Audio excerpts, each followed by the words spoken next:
अगर आप भी कन्फ्यूज़न है कि ऑल इंडिया टूरिस्ट परमिट की वैलिडिटी कितनी होती है, क्या फ़ीस लगती है, कब रिन्यू कराना होता है और अगर आपने नई गाड़ी ली है टैक्सी पर्पज़ के लिए, तब उसके साथ नई गाड़ी के साथ आपको कितने साल के जो परमिट है वो आपको वैलिड मिलेंगे। तो आप एक सही वीडियो देख रहे हैं। इस वीडियो में हम आपको इन सभी पॉइंट्स पर स्टेप बाय स्टेप आपको समझाएँगे पूरी डिटेल।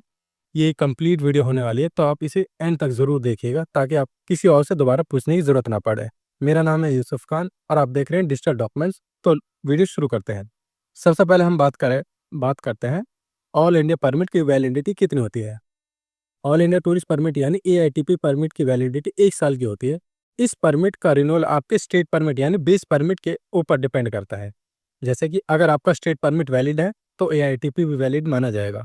लेकिन अगर आपका स्टेट परमिट यानी बेस परमिट एक्सपायर हो गया है, तब इस केस में आपका ऑल इंडिया परमिट भी ऑटोमेटिक एक्सपायर हो जाता है। अब दूसरे पॉइंट पर आते हैं, ऑल इंडिया परमिट इसकी फीस कितनी होती है। एआईटीबी यानी ऑल इंडिया परमिट की जो एनुअल फीस होती है वो सिर्फ 500 रुपये की होती है। ये एक फिक्स अमाउंट होती है जो आपको हर साल रिन्यूअल के वक्त पे करनी होती है, यानी आपको सिर्फ 500 रुपये पे करके ऑल इंडिया टूरिस्ट परमिट को रिन्यू करा लेना है। अब थर्ड पॉइंट पर आते हैं, रिन्यूअल कब और कैसे होता है। इस परमिट का रिन्यूअल प्रोसेस स्टेट परमिट से डायरेक्टली लिंक होता है, यानी अगर आप पहले आप स्टेट परमिट रिन्यू कराइए, तब उस केस के बाद अब आपको ये परमिट है ऑल इंडिया टूरिस्ट परमिट, उसके बाद आपको इसे रिन्यू कराना होता है।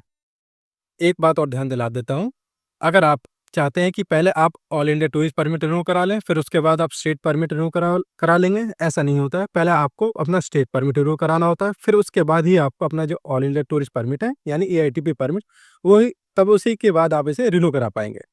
अब चौथे पॉइंट पर आते हैं कि मान लीजिए बहुत से लोगों को कन्फ्यूजन होता है, नई गाड़ी लेने पर आपको यानी शोरूम से और आरटीओ से या फिर आरटीओ से कितने साल की वैलिडिटी मिलेगी परमिट की।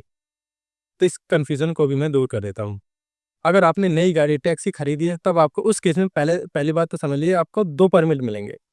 एक होता है स्टेट परमिट यानी बेस परमिट, जो कि वैलिड होगा आपके 5 साल के लिए। आप शुरू में अगर नई गाड़ी लेंगे तब आपको सिर्फ एक 5 साल के लिए परमिट मिल जाएगा। बीच में आपको रिन्यू कराने की ज़रूरत नहीं है 5 साल के अंदर।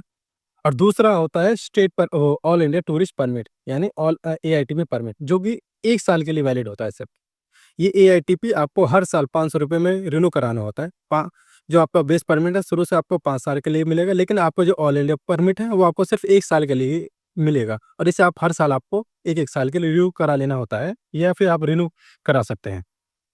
क्लियर है? नई गाड़ी पर सिर्फ स्टेट परमिट 5 साल के लिए होता है और ऑल इंडिया टूरिस्ट परमिट हमेशा 1 साल का ही होता है, चाहे आपकी गाड़ी नई हो या फिर पुरानी हो।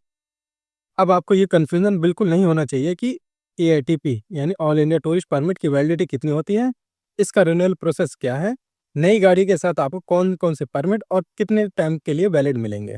अगर अभी भी आपके मन में कोई डाउट है या फिर कोई कन्फ्यूज़न है, तो आप कमेंट बॉक्स में लिख कर हमसे ज़रूर पूछ सकते हैं।